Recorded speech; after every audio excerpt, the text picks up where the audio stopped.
Sir, ಈಗ ಮಹಾಲಕ್ಷ್ಮಿ ಲೇಔಟಲ್ಲಿ ಒಂದು case ದಾಖಲಾಗಿದೆ. ಒಬ್ಬ ಲೇಡಿ ಅವರು ತನ್ನ ಗಂಡನ ಆತ್ಮಹತ್ಯೆಗೆ ತನ್ನ ಮನೆಯವರೇ ಕಾರಣ ಅಂತ ಒಂದು ಕಂಪ್ಲೇಂಟ್ ಕೊಟ್ಟಿದ್ದಾರೆ. ಜೊತೆಗೆ ಆಸ್ತಿ ಕಬಳಿಕೆಗೆ ಸಂಬಂಧಪಟ್ಟಾಗ ಒಂದಷ್ಟು ದೂರನ್ನ ಕೊಟ್ಟಿದ್ದಾರೆ.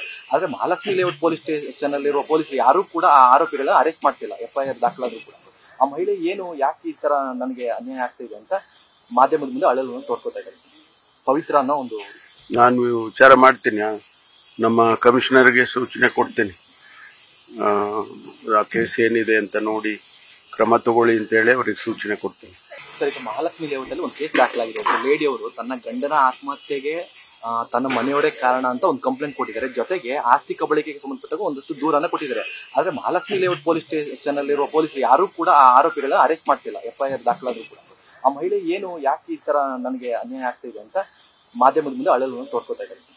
ಪವಿತ್ರ ಅನ್ನೋ ಒಂದು ನಾನು ವಿಚಾರ ಮಾಡ್ತೀನಿ, ನಮ್ಮ ಕಮಿಷನರ್ಗೆ ಸೂಚನೆ ಕೊಡ್ತೀನಿ. ಆ ಕೇಸ್ ಏನಿದೆ ಅಂತ ನೋಡಿ ಕ್ರಮ ತಗೊಳ್ಳಿ ಅಂತ ಹೇಳಿ ಅವರಿಗೆ ಸೂಚನೆ ಕೊಡ್ತೀನಿ.